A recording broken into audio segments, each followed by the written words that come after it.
तो कोई भी गेमिंग लैपटॉप खरीदते वक्त भाई इन 5 बातों का ध्यान जरूर रख लेना। और ये सारी चीजें तुम्हें कोई नहीं बताएगा, चाहे तुम किसी भी मार्केट में ऑनलाइन ऑफलाइन कहीं पे भी खरीदने चले जाओ। अब मेरे पास बहुत सारे ऐसे कमेंट्स आते हैं जिनके बारे में लोगों को नॉलेज ही नहीं है, मतलब उन्हें पता ही नहीं होता कि यार ये चीज होती क्या है। हालांकि बहुत बार हम अपनी लैपटॉप की वीडियोस में काफी सारी चीजें एक्सप्लेन कर देते हैं, बट स्टिल भाई डाउट रह जाता है काफी लोगों को। तो मैंने सोचा कि एक ऐसी वीडियो बना देता हूं जिससे अगर तुम कोई गेमिंग लैपटॉप खरीदना चाह रहे हो तो तुम्हें अच्छे से समझ में आ जाएगा कि तुम्हें किन चीजों का ध्यान रखना है और ये पॉइंट्स हमेशा कंसीडर करने हैं खरीदते वक्त। और अगर ये वीडियो अच्छी लगे तो शेयर जरूर करना ताकि सबकी हेल्प हो पाए। बाकी सब्सक्राइब करके अपने भाई को सपोर्ट करते रहो ताकि हम तुम्हारे लिए ऐसा ही बढ़िया कंटेंट बनाते रहें। और मैं प्लान कर रहा हूं कि हम ऐसी ही नॉलेजेबल वाली वीडियोस हर संडे तुम्हारे लिए लेकर के आए। आज संडे है तो आज ये वीडियो आ रही है। बाकी नेक्स्ट वीडियो तुम्हें किस टॉपिक पर चाहिए, जिस टॉपिक पर सबसे ज्यादा कमेंट्स होंगे उस टॉपिक पर हम नेक्स्ट वीडियो अगले हफ्ते संडे को लेकर के आ जाएंगे। तो तुम हर संडे एक ऐसी बढ़िया नॉलेजेबल वीडियो एक्सपेक्ट कर सकते हो हमारी तरफ से। चलो फिर आज की अपनी ज्ञानी टेक वीडियो के एपिसोड 1 को शुरू करते हैं। तो सबसे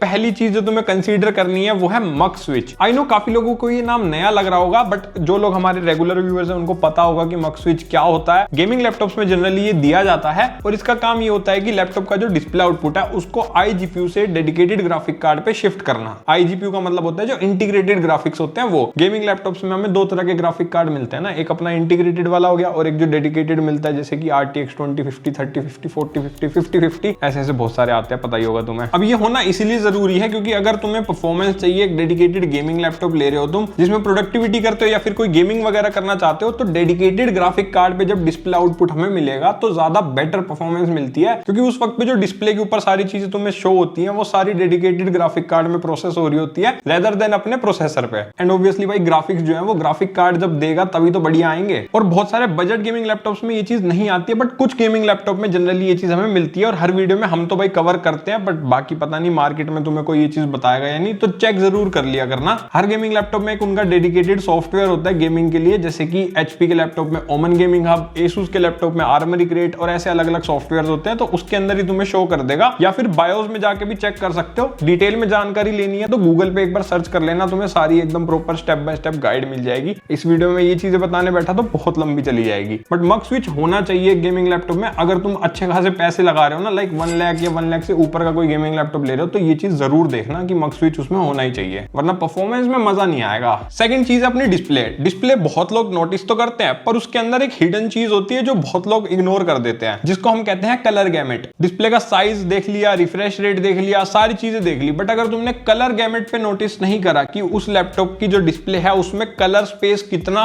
सपोर्टेड है, देन डेफिनेटली तुम अपने लिए एक नुकसान कर रहे हो। क्योंकि अगर मान लो तुम एक ऐसा गेमिंग लैपटॉप ले रहे हो जिसपे तुम प्रोडक्टिविटी भी करने वाले हो, जैसे कि वीडियो एडिटिंग या फोटो एडिटिंग वगैरह, तो कलर्स भाई काफी इंपॉर्टेंट हो जाते हैं उस टाइम पे। आज भी बहुत सारे महंगे गेमिंग लैपटॉप्स में कलर गैमेट अच्छा नहीं मिलता हमको। अब ये चीज कैसे नोटिस करनी है, तुम्हें बस ये देखना है कि लैपटॉप का जो कलर गैमेट है वो स्पेक शीट में तुम्हें दिख जाएगा, वो 45% NTSC है या फिर 100% sRGB है। 45% NTSC का मतलब है कि वो कलर एक्यूरेट डिस्प्ले नहीं है, नॉर्मल कंटेंट कंजम्पशन के लिए ठीक है। IPS होनी चाहिए, ऑब्वियसली IPS ही लेना ताकि व्यूइंग एंगल्स वगैरह अच्छे रहे। TFT प्रेफर मत करना बिल्कुल भी। तो 45% NTSC वाली कलर ग्रेडिंग के लिए ठीक नहीं है। और डेफिनेटली वीडियो एडिटिंग या फोटो एडिटिंग तुम करते हो तो तुम्हें कलर्स एक्यूरेट नहीं दिखेंगे जो एक्चुअल में होने चाहिए जो भी कंटेंट तुम एडिट कर रहे हो उसके। बाकी दूसरा ऑप्शन होता है 100% sRGB या फिर 100% DCI B3 या फिर एक OLED पैनल। ये थोड़े और ज्यादा प्रीमियम सेगमेंट में होगा, डेफिनेटली वो तो कलर एक्यूरेट होते ही है, बट मिनिमम 100% sRGB तो लेना ही पड़ेगा तुम्हें अगर तुम्हें कलर एक्यूरेट डिस्प्ले चाहिए जिसमें तुम कलर ग्रेडिंग वगैरह कर पाओ। वरना वीडियो एडिटिंग तो कर लोगे बट कलर ग्रेडिंग नहीं कर पाओगे। तो डिस्प्ले में ये एक छोटी सी चीज है जो इग्नोर कर देते, तो मैंने सोचा इसी को पॉइंट आउट करूं। बाकी सब चीजें तो पता ही होंगी लोगों को, वो तो तुम कर ही लोगे चूज अपने दिमाग से। थर्ड पॉइंट है भाई अपने थर्मल्स। इसको भी बहुत लोग इग्नोर कर देते हैं। जो लोग पहले से जुड़े उन्हें पता होगा, जो मेरा पहला गेमिंग लैपटॉप था वो था डेल G3। उसके थर्मल्स बिल्कुल खत्म थे भाई, मतलब क्या ही बोलूं। हालांकि कोई दिक्कत नहीं आई आज तक मुझे, लेकिन भाई वो 99 और 100 डिग्री सेल्सियस पे पहुंच जाता था जैसे ही कोई गेम चालू करो, चाहे फैन स्पीड फुल कर लो, कुछ भी कर लो। तो ऐसे गेमिंग लैपटॉप्स बिल्कुल प्रेफर मत करना जो बिल्कुल टेम्परेचर उनके 95 डिग्री से ऊपर रहते हैं। इवन सर्दियों में भी वो बहुत हीट होता था। डेल के ज्यादातर लैपटॉप्स में दिक्कत हमेशा से रही है। अब पता नहीं कितनी हद तक रिजोल्व हो गई है। एलियनवेयर सीरीज तो फिर भी ठीक है इनकी, बट जो इनकी G सीरीज थी वो अच्छी नहीं थी। सिमिलरली जो भी गेमिंग लैपटॉप तुम खरीदने का सोच रहे हो, यूट्यूब पे रिव्यूज देख लो, उससे तुम्हें थर्मल्स का आइडिया लग जाएगा गेम टेस्ट वगैरह के अंदर। या फिर अगर रिव्यू वगैरह नहीं है तो तुम इन स्टोर जाके डेमो के अंदर कोई गेम चला करके चेक कर सकते हो कि वो हीट कितना हो रहा है, क्योंकि हीटिंग एक बहुत बड़ा इशू है भाई जो गेमिंग लैपटॉप्स में जनरली लोगों को हो जाता है। तो ये जरूर चेक करना कि थर्मल्स कैसे हैं। अगर समर्स में भी लैपटॉप के टेम्परेचर 80 to 90 डिग्री तक मैक्सिमम जा रहे हैं ना, उससे ऊपर नहीं जा रहे तो भी मैं उसके थर्मल्स को डिसेंट कहूंगा कि मतलब खराब नहीं है, तुम्हारा काम चल जाएगा।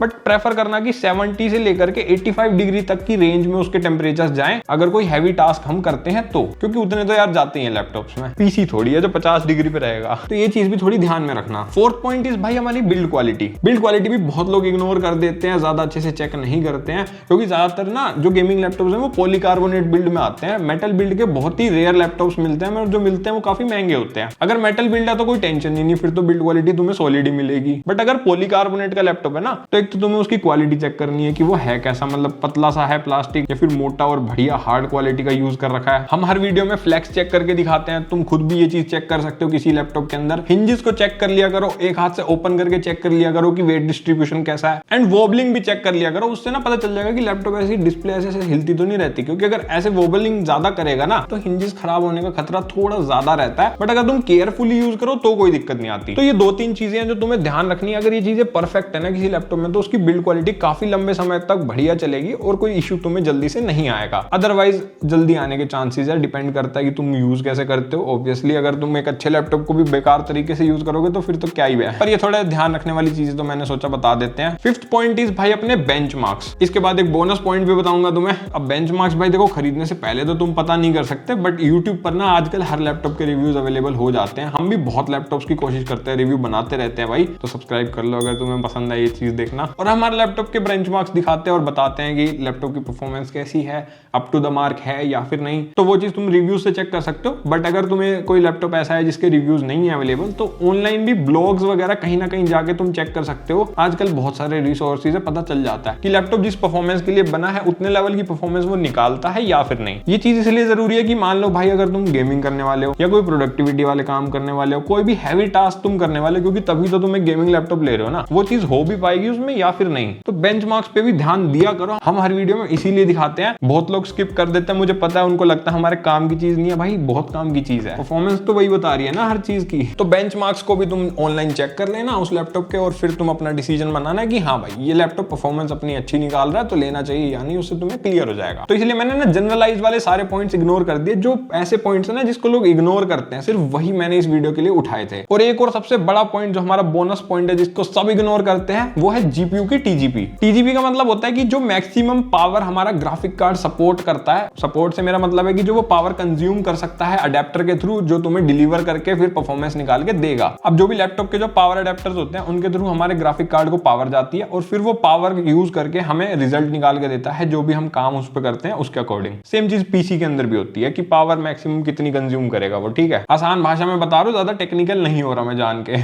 अब ये चीज ना हिडन होती है, काफी सारे ब्रांड्स तो बताते भी नहीं है भाई स्पेक शीट के अंदर कि उनके ग्राफिक कार्ड की मैक्सिमम पावर कितनी है। अगेन मैं ये कहूंगा यूट्यूब के रिव्यूज में तुम्हें ये चीज दिख जाएगी, या फिर अगर तुम लैपटॉप तुम्हारे सामने पड़ा है ना जो तुम चेक कर रहे हो, तो उसके अंदर तुम राइट क्लिक करके एनवीडिया कंट्रोल पैनल में जाओगे तो सिस्टम इन्फॉर्मेशन के अंदर जाके तुम्हें मैक्सिमम ग्राफिक्स की पावर दिख जाएगी। वहां से तुम पता कर सकते हो। अब ये देखो, पता तो करना ही पड़ेगा, अदरवाइज क्या ही फायदा है। तो पता करने के बाद तुम्हें ये चीज पता चल जाएगी कि ग्राफिक कार्ड जो लगा हुआ है वो फुल फ्लेजेड है या फिर नहीं। क्योंकि मान लो अगर एक RTX 5050 का तुम कोई लैपटॉप ले रहे हो, तो काफी सारे लैपटॉप्स में 80 वॉट्स का 5050 लगा होता है, किसी में 90 वॉट्स का, किसी में 100 और किसी में फुल फ्लेजेड 115 वॉट्स का। और ऐसे ही RTX 40 सीरीज में भी था। 75 वॉट्स के भी काफी सारे 4050 देखे हमने, और 140 वॉट्स तक इनकी टीजीपी रेंज करती है। तो तुम्हें देखना पड़ेगा भाई कि हमारा जो ग्राफिक कार्ड हम ले रहे हैं वो कितने वोल्टेज को मैक्सिमम सपोर्ट करता है, और जितनी ज्यादा होगी उतना ज्यादा बेटर होगा वो ग्राफिक कार्ड, क्योंकि वो उतनी ज्यादा पावर खींच के ज्यादा से ज्यादा रिजल्ट तुम्हें निकाल के दे पाएगा। बेसिकली डायरेक्टली प्रोपोर्शनल है भाई। लेकिन एक चीज और ध्यान रखना है, ज्यादा पावर वाला ग्राफिक कार्ड लोगे तो थोड़े थर्मल्स भी अच्छे होने चाहिए, क्योंकि फिर वो ज्यादा हीट भी करेगा लैपटॉप को, लेकिन परफॉर्मेंस ज्यादा निकाल के देगा। तो अपना यूज केस जरूर देख लेना। और इसीलिए थर्मल्स, टीजीपी और ये सारे पॉइंट्स जो मैंने इस वीडियो में बताए, इन सब पे ध्यान रखना जरूरी है,